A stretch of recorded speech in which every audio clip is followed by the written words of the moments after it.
Buenos días, apreciados estudiantes. Hoy, dando continuidad al tema de las arritmias que iniciamos en la clase pasada, vamos a ver lo que tiene que ver con el tratamiento de estas arritmias, específicamente de las taquiarritmias.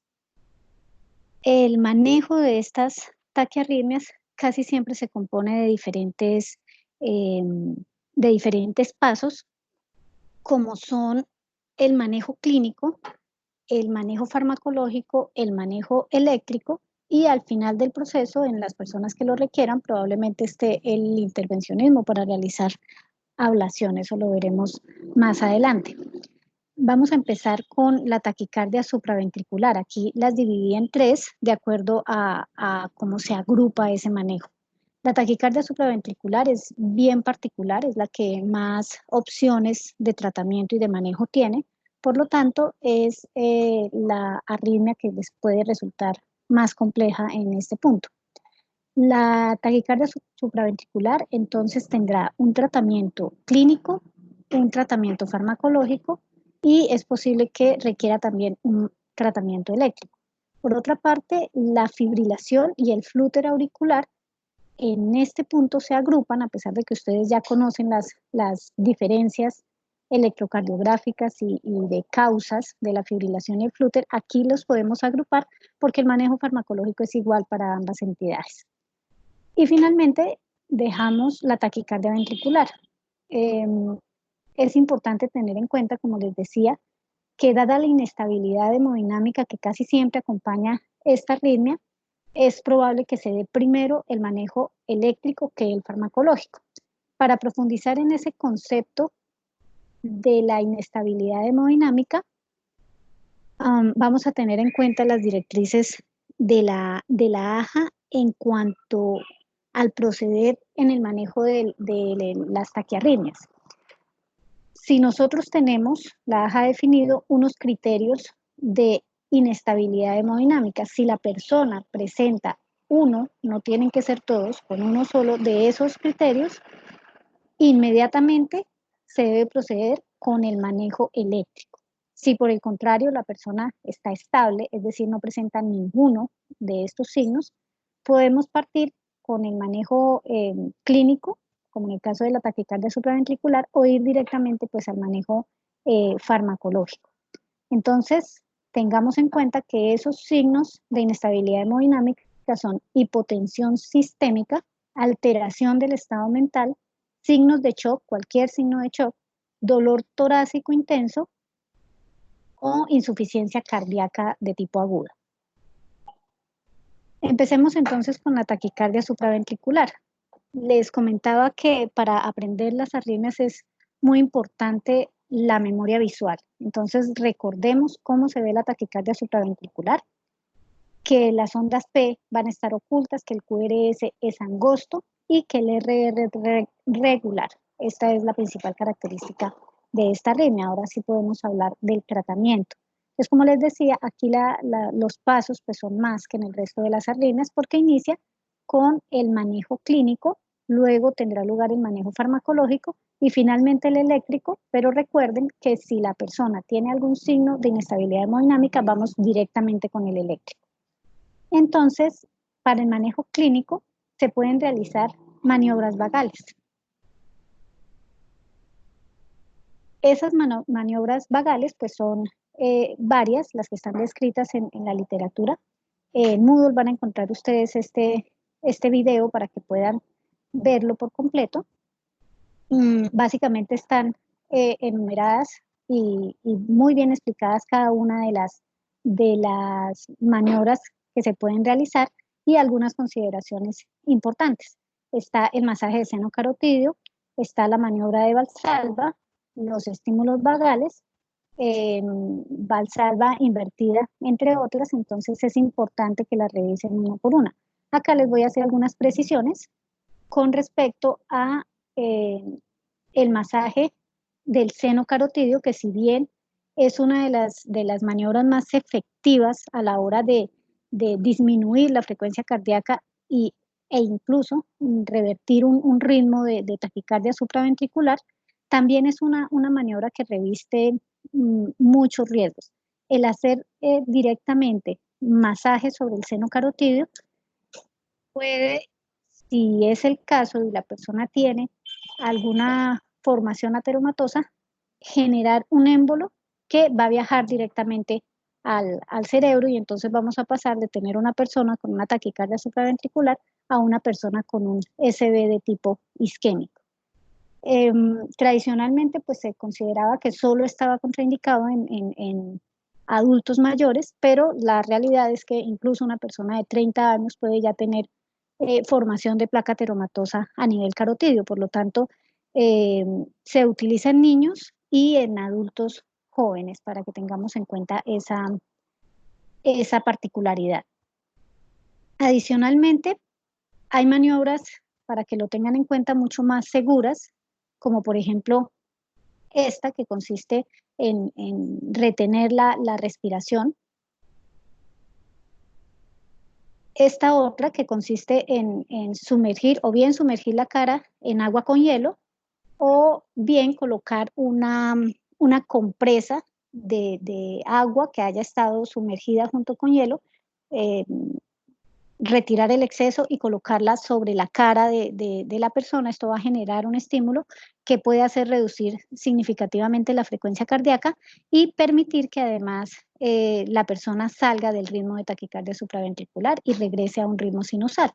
Aquí hay otras maniobras que son interesantes, y sobre todo que es importante en este punto, quiero decirles que cada uno de los escalones que se vayan subiendo al momento de tratar las arritmias genera un riesgo que sería importante no asumir. Es decir, es fundamental ir agotando cada uno de los escalones antes de dar un paso más. Ahorita vamos a ver la adenosina, que es un medicamento que supone gran riesgo para la persona, puede ser incluso fatal, y al final vamos a estar viendo el tema del tratamiento eléctrico, que también genera una serie de daños. Por eso es muy importante que, si tenemos la oportunidad de hacer manejo clínico, se haga, y se haga de forma correcta para que pueda ser eficiente y nos evite continuar en la escalada terapéutica.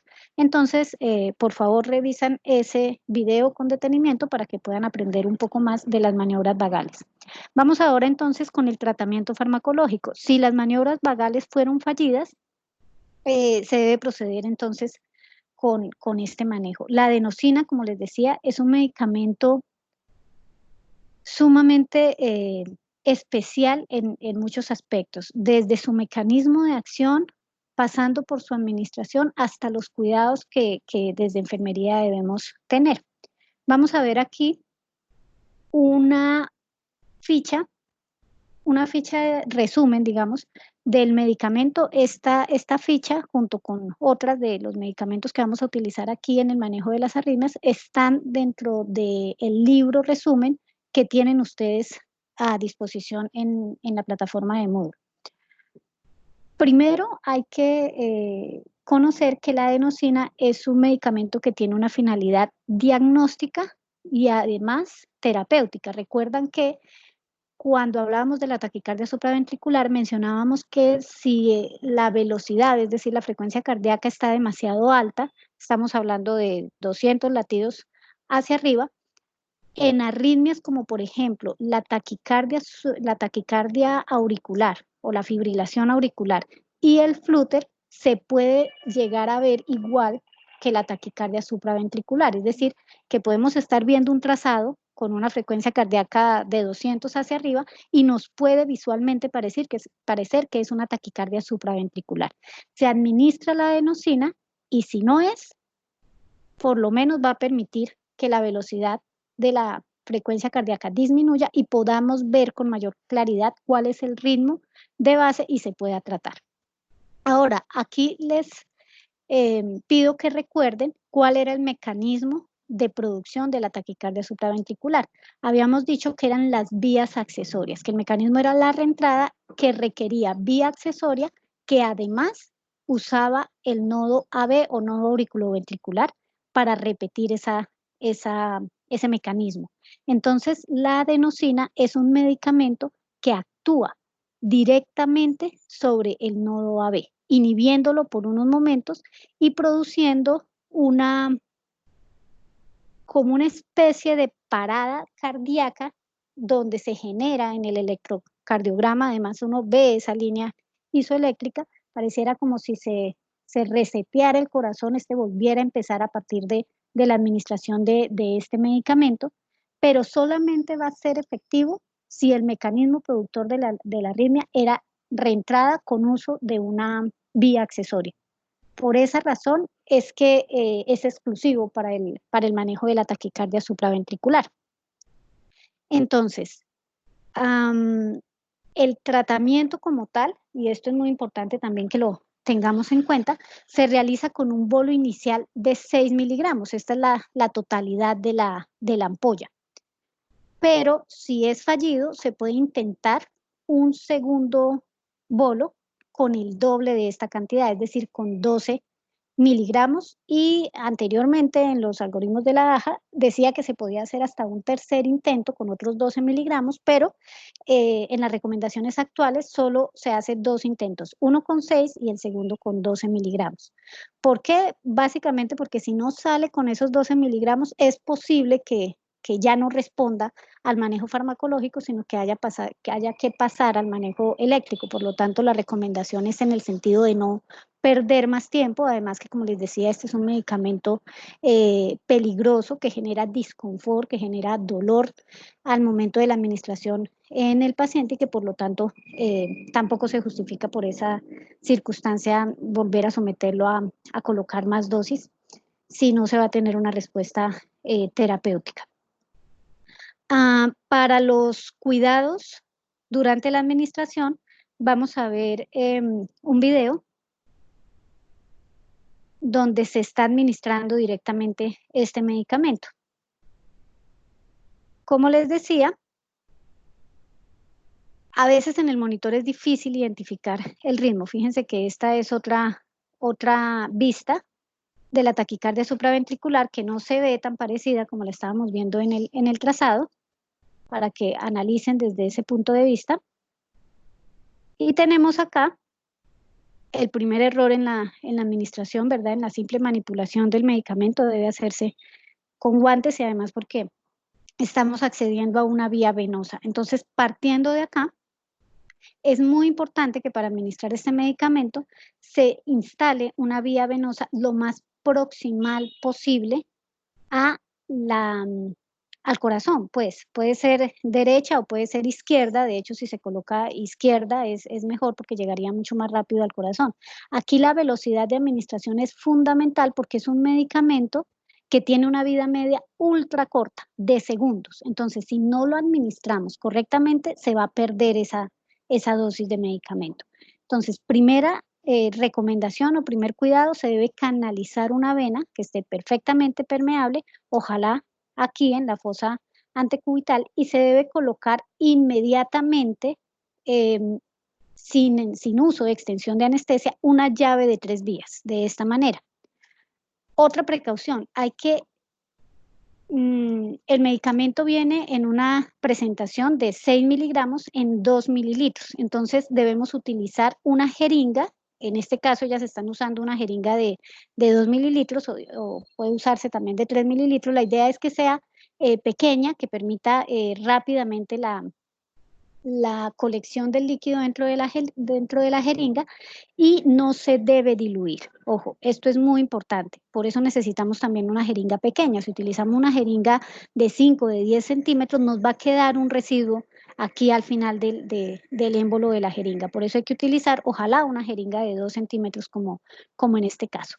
Ahora, lo que ustedes van a ver a continuación es cómo se debe hacer la administración. Como les decía, la vida corta de este medicamento la vida media es ultra corta, entonces debe hacerse de forma sincrónica. Se requieren 2 personas, acá como recomendación podría bajarse la barandilla para mayor comodidad de las personas, de las enfermeras, o también podrían elevar el brazo y colocarlo sobre este espacio. Ya vamos a ver por qué.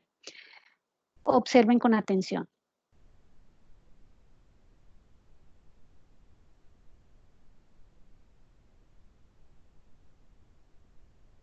Segunda precaución, segundo aspecto de la preparación para la administración de este medicamento, deben adicionalmente preparar una jeringa, como vieron ahí, de 20 centímetros con solución salina para realizar un lavado inmediatamente después de la colocación de la administración de la adenosina. Confirmamos nuevamente el ritmo, efectivamente una taquicardia supraventricular.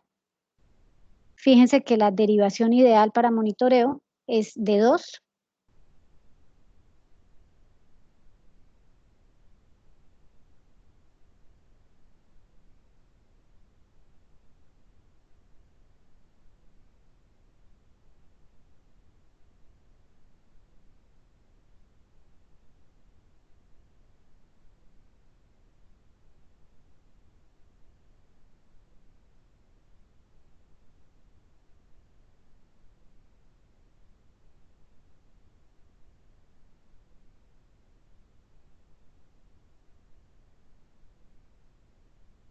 Bueno, fíjense ahí cómo hubo una pequeña demora a la hora de habilitar el paso por la llave de 3 vías.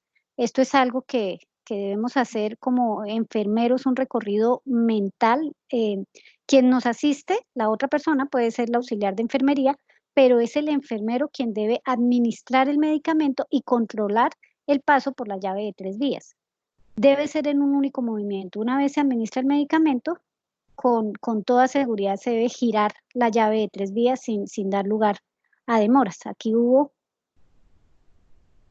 un poquito como de demora a la hora de administrar el medicamento, y una vez se administra, se debe realizar este movimiento, elevar el miembro superior. También puede, es decir, puede administrarse el medicamento y es decir, mientras se administra el lavado, simultáneamente elevar el brazo para que sea mucho más eficiente. Ahora aquí quiero que presten mucha atención al monitor para que vean el cambio de ritmo. Si el medicamento se administra de forma correcta, es decir, sin diluir, rápido y seguido de un bolo de solución salina y elevación del miembro superior, debe haber un cambio inmediato en el electro. Acá en el ejemplo no es tan clásico. Clásicamente lo que se ve es una corta línea isoeléctrica y después de eso la persona sale a ritmo sinusal. Vamos a ver cuál es la progresión que hay acá.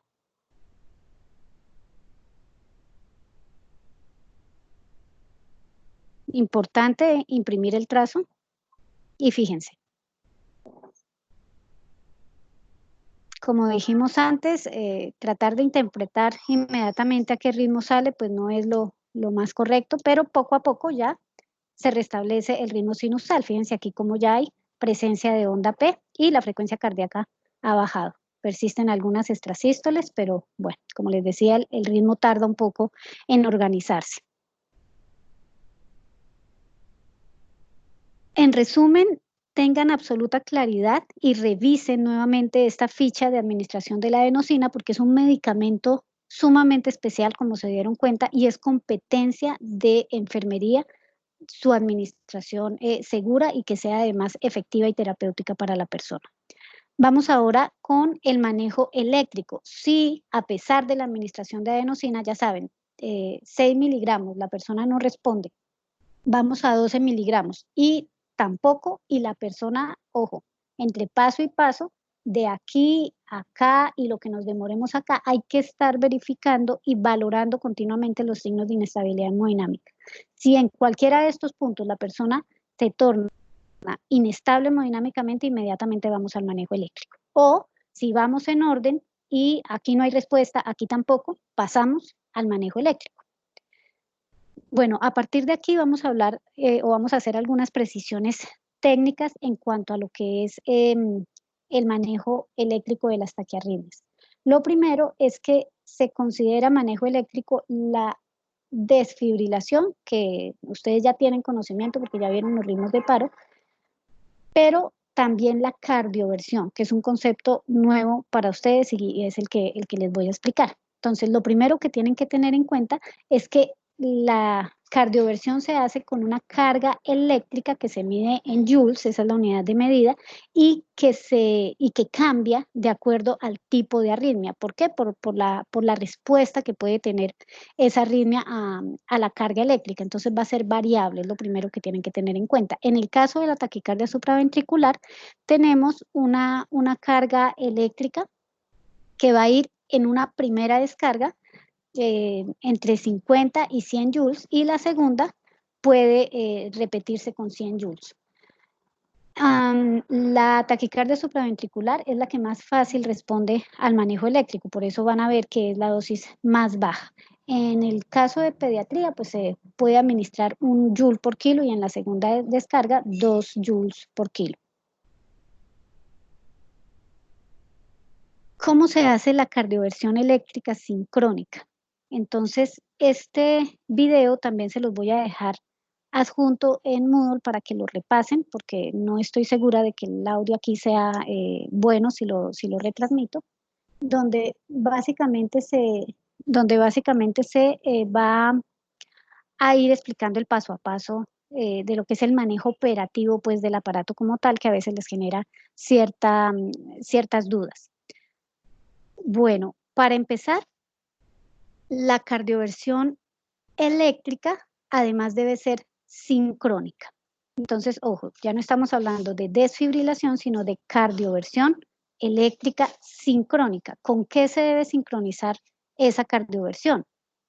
Con las R's de cada complejo QRS que tenga el ritmo. Por lo tanto, ¿cuándo se va a poder sincronizar? Pues cuando hayan R's que sean, además, que tengan cierta regularidad. La AFA también puede entrar en esta categoría. Entonces, muy importante, muchos de estos aparatos vienen ya con el modo sincrónico activado por seguridad, pero si no lo tienen, hay que activarlo, es la primera característica. Una vez se activa ese modo sincrónico, se va a mostrar una marca arriba de cada R que nos permite corroborar visualmente que en efecto el ritmo ha sido sincronizado y que la descarga, esa es la razón para sincronizarlo, la descarga va a caer justo en el QRS, es decir, durante la despolarización del ventrículo. Si no cae ahí, y eso es lo que quiero que les quede claro, si no cae ahí, es posible que, además de que la persona no salga de la arritmia, se le genere una tetanización del músculo.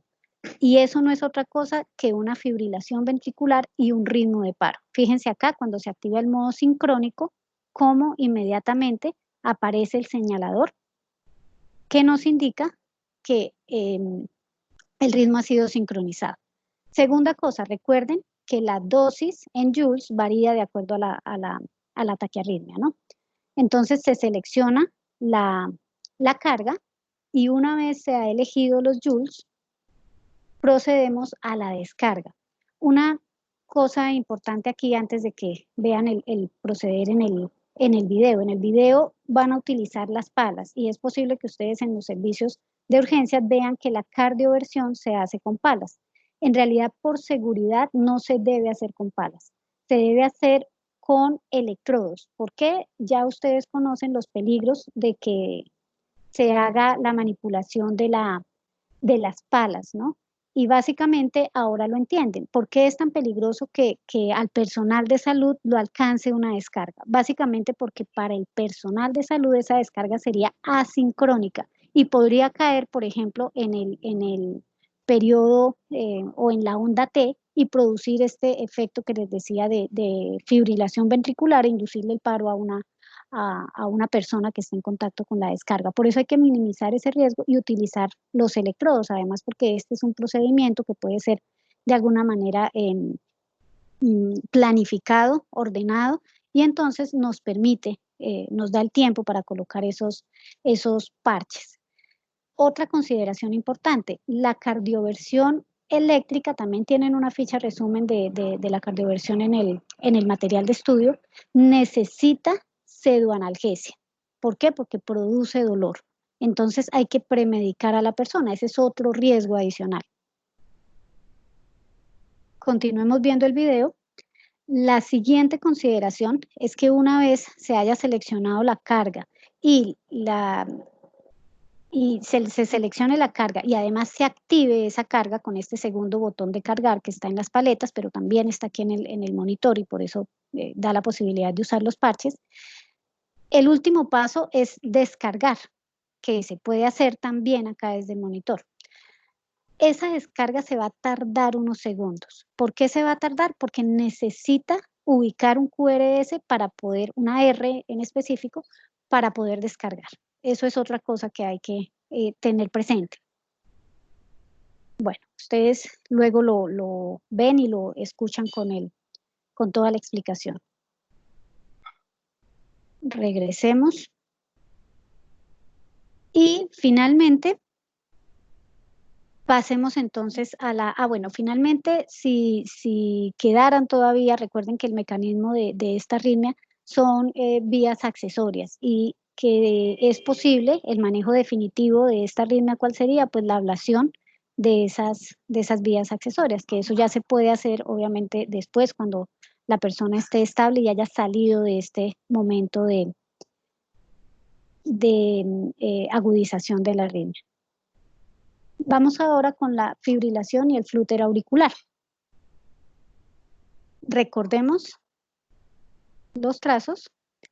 La fibrilación auricular se caracteriza por las R's irregulares, recuerden, y por las ondas de fibrilación. Y el flúter, no se los voy a colocar acá, pero recuerden que el flúter se caracteriza por los dientes de sierra y unas R's que son regulares. Los dos ritmos van a tener un QRS que es angosto.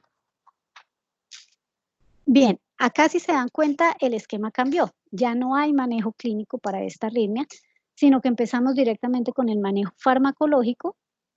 Si este falla, tendríamos que pasar al manejo eléctrico o si la persona está hemodinámicamente inestable, pasamos inmediatamente al manejo eléctrico. Y una particularidad de estas dos arritmias es que son crónicas. A diferencia de la taquicardia supraventricular, que es episódica, que es paroxística, y de las taquicardias ventriculares, estas sí son crónicas. No el estado de taquiarritmia como tal, porque ese estado representa una agudización y no se perpetúa o no puede perpetuarse en el tiempo, porque entre mayor sea la frecuencia cardíaca, pues más posibilidades hay de que ese corazón disminuya rápidamente el gasto cardíaco. Si se contrae a mayor velocidad, recordemos acá el concepto de bajo gasto cardíaco, donde los determinantes son la frecuencia cardíaca y el volumen sistólico. Entonces, la frecuencia cardíaca, siendo uno de esos dos determinantes, es clave. Si está aumentada, no permite que las cámaras se llenen y por lo tanto, pues ese volumen de expulsión va a ser menor y el gasto cardíaco en resumen va a caer y la persona va a estar en inestabilidad hemodinámica. Por eso es que una taquiarritmia no es crónica o no puede ser crónica, o se revierte el ritmo o la persona pues va a terminar en un desenlace fatal. Estas dos arritmias, recuerden que tienen un estado, específicamente la fibrilación auricular basal, donde puede la respuesta ventricular ser normal, es decir, estar entre 60 y 100 latidos por minuto, pero tener este ritmo que ya lo conocemos, de complejo QRS angosto, de RR irregular y de presencia de ondas de fibrilación. Pero en general, esta persona, como les decía, pues va a tener su arritmia de ahí en adelante, por lo tanto va a necesitar un manejo crónico. Regresemos entonces al manejo farmacológico. Esto lo vamos a dividir en dos. Ese manejo farmacológico que es para la fase aguda y posteriormente o para el control de esa taquicardia, es decir, cuando la respuesta ventricular es rápida, y posteriormente pues el manejo farmacológico para ya la persona en su domicilio. Entonces tenemos un manejo inicial, este va a ser el esquema de tratamiento para este tipo de arritmias, un beta bloqueador, que su objetivo pues es evidentemente controlar el cronotropismo del corazón, controlar la respuesta ventricular y disminuirla, llevarla a una frecuencia cardíaca que esté entre 60 y 100, es decir, que esté controlada. La anticoagulación, porque si recuerdan ustedes, tanto el movimiento de la fibrilación como del flúter es irregular y sobre todo en la fibrilación hay un alto riesgo de que se formen trombos al interior de la aurícula. Si recordábamos, la fibrilación auricular es típicamente izquierda, por lo tanto esos trombos van a embolizar fácilmente hacia la arteria aorta, de ahí a la carótida, y posteriormente pues causar un SB de tipo isquémico que pudiera ser fatal. Por lo tanto, la anticoagulación es muy importante y ya vamos a ver unas precisiones ahí. Y finalmente, el antiarrítmico. Una vez la persona se le maneja su fase aguda, se requiere la administración de antiarrítmico que será intravenoso para ayudar a revertirla en esa fase aguda y que posteriormente puede dejarse una infusión por 24 horas, cuyo objetivo es prevenir la reaparición de esa arritmia.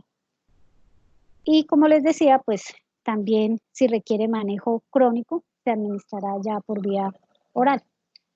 Entonces, iniciemos con el beta bloqueador. Acá será intravenoso, ¿verdad? Y el objetivo, como les digo, es disminuir la frecuencia cardíaca. La anticoagulación se realizará si la arritmia es de nueva aparición, si no se conoce cuánto tiempo lleva la persona instaurada con ella y en ausencia de la posibilidad de realizar un ecocardiograma que constate que no hay trombo intracavitario. Es decir, si existe la sospecha de que puede haber un trombo intracavitario, se debe realizar anticoagulación con heparina sódica por vía intravenosa.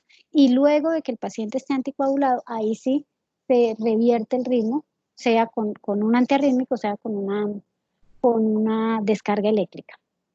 El antiarrítmico de elección para esta arritmia es la amiodarona, que en este caso será de uso intravenoso. Vamos a ver la amiodarona ahorita más adelante. Ahora, el manejo crónico. El manejo crónico aquí será igual, es decir, la persona dentro de todo el tratamiento que requiere va a tener lo mismo, beta bloqueador, pero en este caso por vía oral, anticoagulación, que en este caso será con warfarina o con nuevos anticoagulantes orales. Hay unas precisiones recientes que se hicieron en relación con estos medicamentos. Saben ustedes que la warfarina es un medicamento que tiene un umbral terapéutico muy estrecho, donde la persona está en permanente riesgo tanto de sobreanticoagulación como de no alcanzar ese umbral de anticoagulación que se requiere. Entonces, por un tiempo se había propuesto el manejo con anticoagulantes de nueva generación, pero los estudios han mostrado que no es tan efectivo en algunos casos particulares de la FA. Entonces, este documento está para que ustedes lo revisen como actividad de trabajo independiente. Es muy corto, pero tiene las actualizaciones en cuanto a ese manejo de anticoagulación dadas por la AJA en el 2019. Tenemos que esta arritmia también en su manejo definitivo puede darse con ablación por radiofrecuencia o por crioablación, que básicamente se realiza recuerden el mecanismo de producción, son focos ectópicos o es un mecanismo de macrorreentrada en el caso del flúter. Entonces, por este tratamiento intervencionista se puede eliminar esos focos ectópicos o esa macrorreentrada. Los antiarrítmicos, acá como les decía, el manejo será, si se requiere, con amiodarona vía oral, también con unas precauciones especiales en cuanto al tiempo en que se utiliza este medicamento, porque causa alteraciones a nivel pulmonar. Vamos ahora con el manejo de la taquicardia ventricular. Con la FA no ahondé más en el manejo eléctrico porque básicamente pues es lo mismo que vimos con la taquicardia supraventricular, lo que varía es la dosis. Entonces hagamos una precisión acá. La fibrilación auricular inestable es la que requiere una dosis más alta de cardioversión sincrónica, puede llegar hasta los 200 joules. Puede iniciarse con 120, pero es probable que requiera una segunda descarga de 200 joules. De todos los mecanismos es como el más difícil de romper, por eso van a encontrar ahí la dosis más alta.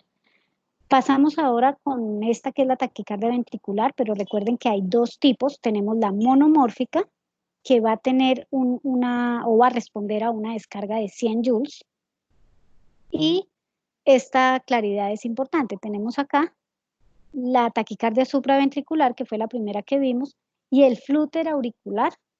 El flúter, acá hay una diferencia, por más que el manejo farmacológico es igual, el manejo eléctrico no lo es entre la fibrilación y el flúter. Entonces la fibrilación auricular de 120 a 200, probablemente 200 sea la dosis con la que se obtenga respuesta, pero el flúter sí puede estar a una dosis baja igual al de la taquicardia supraventricular. Entonces, para taquicardia supraventricular y flúter, la dosis va a estar entre 50 a 100 joules.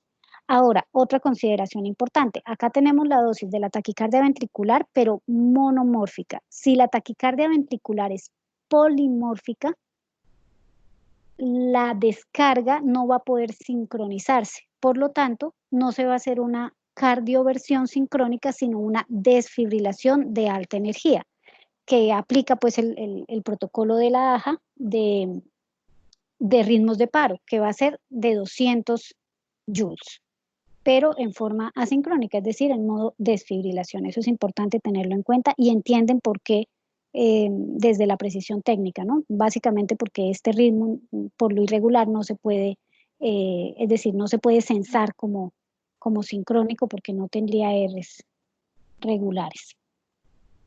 Bueno, como les decía, la taquicardia ventricular generalmente es inestable, es decir, la persona con taquicardia ventricular va a tener uno o varios signos de los que vimos, por lo tanto el algoritmo, el paso a seguir sería hacer la descarga eléctrica.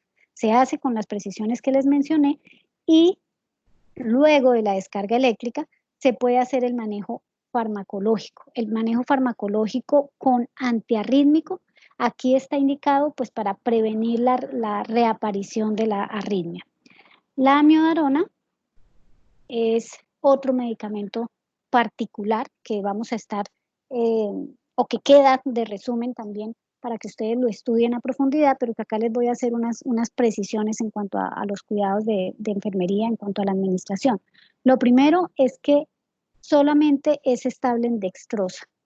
Primera precaución. Lo segundo es que es un medicamento con un potencial flevítico muy importante, por lo tanto se debe tener en cuenta la relación entre los miligramos de medicamento en los mililitros de diluyente, dependiendo de si se va a administrar por vía periférica o por catéter venoso central. Esas precisiones las encuentran acá para que las lean luego con detenimiento.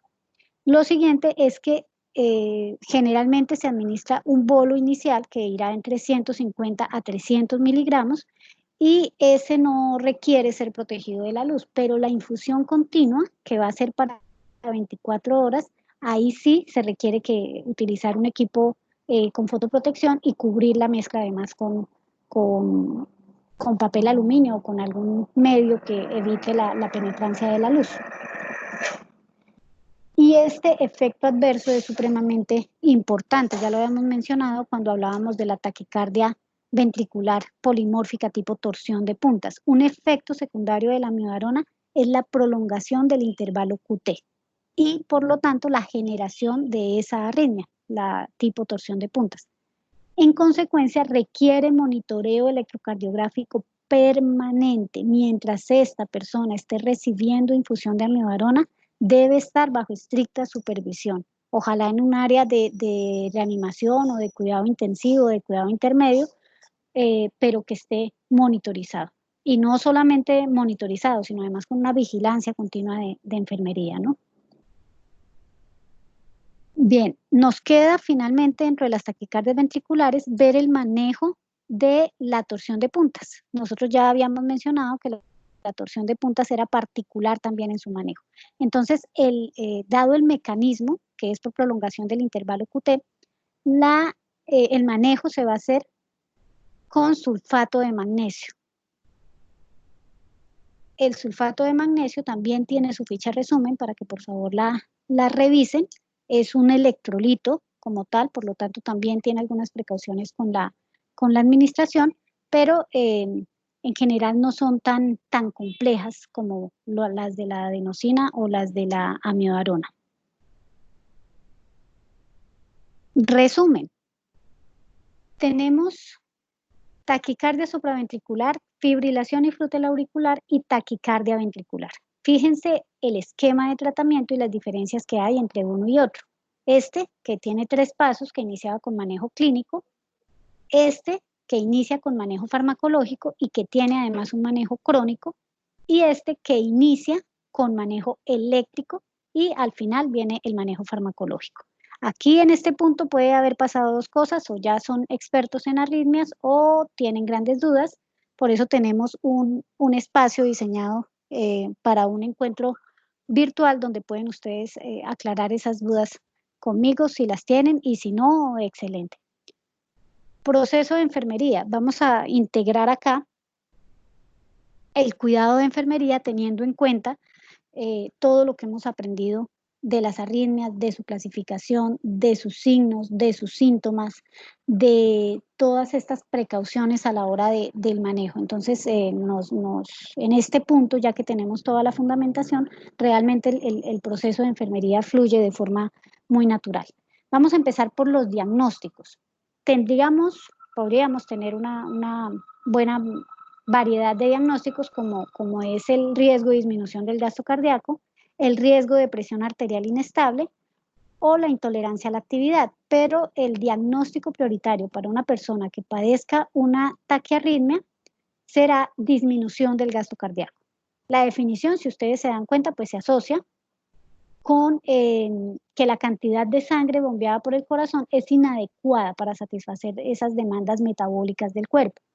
Características definitorias, si se dan cuenta, aplican todas, excepto bradicardia. Esta nos aplicará para cuando veamos los bloqueos AB, pero por lo demás tenemos alteración de la frecuencia y ritmo cardíaco, tenemos cambios en el electrocardiograma, palpitaciones cardíacas. Toda taquiarritmia va a producir esa sensación de palpitación cardíaca, incluso dolorosa, y pues la presencia de la taquicardia. Entonces, como ven, este es el diagnóstico principal y además prioritario para las personas que puedan presentar taquiarritmias.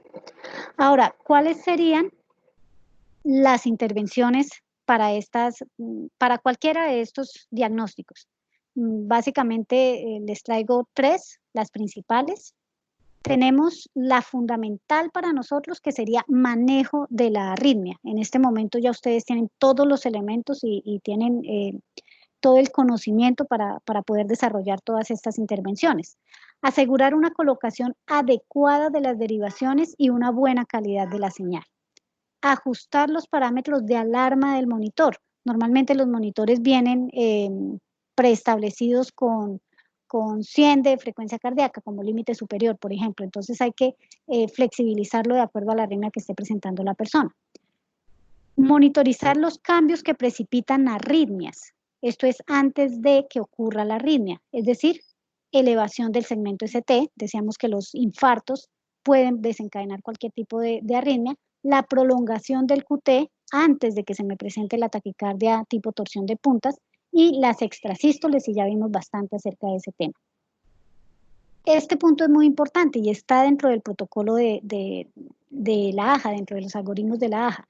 Realizar un electrocardiograma de 12 derivaciones es fundamental. Siempre que la persona presente una arritmia, es importante, obviamente sin demorar las acciones que puedan revertir la arritmia, es importante tomar un electrocardiograma. ¿Por qué? Porque es que las arritmias son supremamente complejas y son muchas. Entonces es posible que ni nosotros, ni probablemente el médico general tenga los elementos suficientes para realizar un diagnóstico definitivo de la arritmia que presentó el paciente. Entonces es un insumo que nos puede servir también para el momento de la interconsulta con el cardiólogo, que es el último punto también de esos algoritmos que recomienda la AJA, y para que nosotros luego ya nos sentemos con calma y analicemos los trazados electrocardiográficos y podamos estar más seguros de la arritmia que presentó la persona.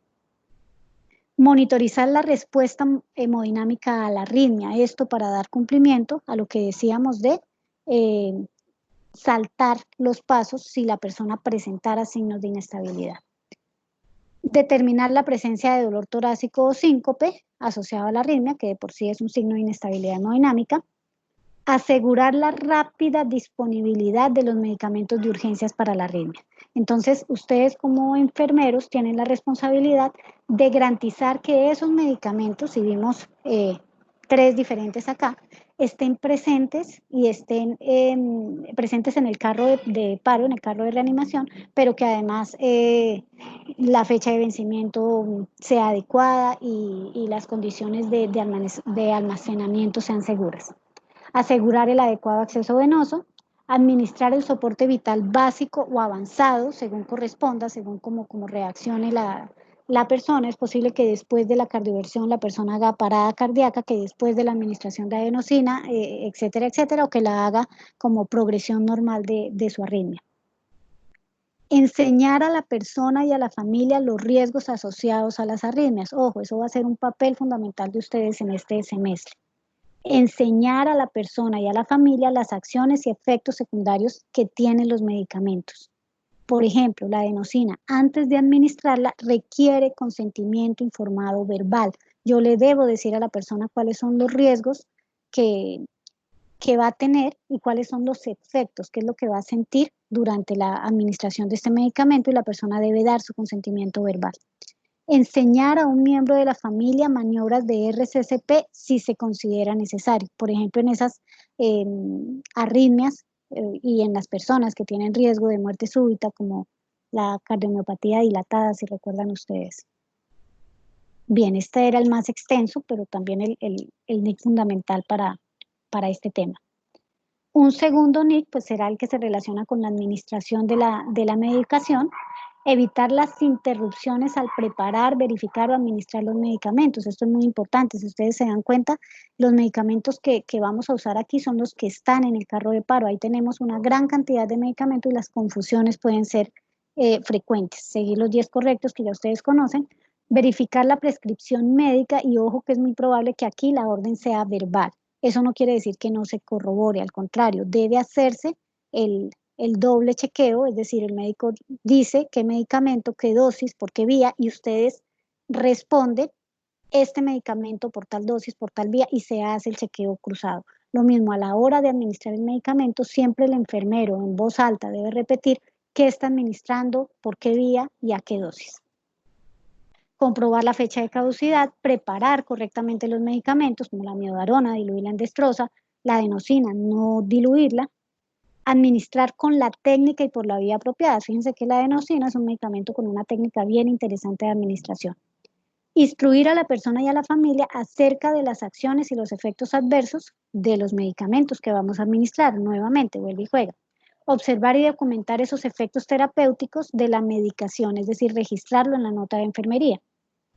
Y observar y documentar también efectos adversos, toxicidad e interacciones. Por ejemplo, la miodarona, un efecto tóxico sería la prolongación del QT. Y finalmente, el NIC manejo de electrolitos, específicamente hipomagnesemia, obtener las muestras, vigilar la evolución de los niveles sanguíneos, vigilar el desequilibrio de otros electrolitos a causa de la hipomagnesemia, como el potasio y el calcio, que además pueden causar arritmias también. Y muy importante, que les debe quedar pero absolutamente claro, verificar la prolongación del QRS, el aplanamiento de la onda T o la prolongación del QT, así como la aparición de ectopias y de taquiarritmia ventricular, específicamente torsión de puntas. Todos estos elementos electrocardiográficos nos van preceden más bien a la torsión de puntas, por lo tanto es pertinente conocerlos para que podamos prever y anticiparnos a a la ocurrencia de esta arritmia y tomar las medidas respectivas. Los NOC, entonces tenemos efectividad de la bomba cardíaca, conocimiento, manejo de la arritmia y autocontrol de la arritmia. En efectividad de la bomba cardíaca vamos a tener unos indicadores relevantes, como obviamente estar midiendo la presión sanguínea, la frecuencia cardíaca, la fracción de eyección, estar viendo si está presente o no la arritmia y los signos de bajo gasto asociados. El gasto urinario, no se les olvide que es un signo bien sensible de bajo gasto. Conocimiento de la arritmia, esto con la persona es muy importante trabajarlo, que la persona sepa cuál es el tipo de arritmia que padece, métodos para controlar su presión arterial, su frecuencia cardíaca, el ritmo cardíaco, y esto es muy válido en la persona que tiene taquicardia supraventricular, ya saben que el ritmo puede mejorarse o manejarse con las maniobras de Valsalva, y signos y síntomas de las arritmias, que ellos puedan identificar de forma temprana cuando les está ocurriendo una arritmia para que puedan consultar al servicio de emergencias. Y en autocontrol de la arritmia, lo primero, pues aceptar el diagnóstico, que lleven un régimen terapéutico según lo prescrito. Esto es muy importante que ustedes cuando tengan una persona bajo su cuidado con este tipo de alteraciones como son las arritmias, hagan la verificación de que la persona conoce y comprende su manejo farmacológico. Que la persona puede informar de un cambio significativo en el pulso radial, y eso es importante enseñarle a la persona cómo se hace, porque pues es una manifestación clara de que está apareciendo una taquiarritmia. Y informar el incremento o la gravedad de la frecuencia que tiene esa arritmia, especialmente para las personas, por ejemplo, con FA.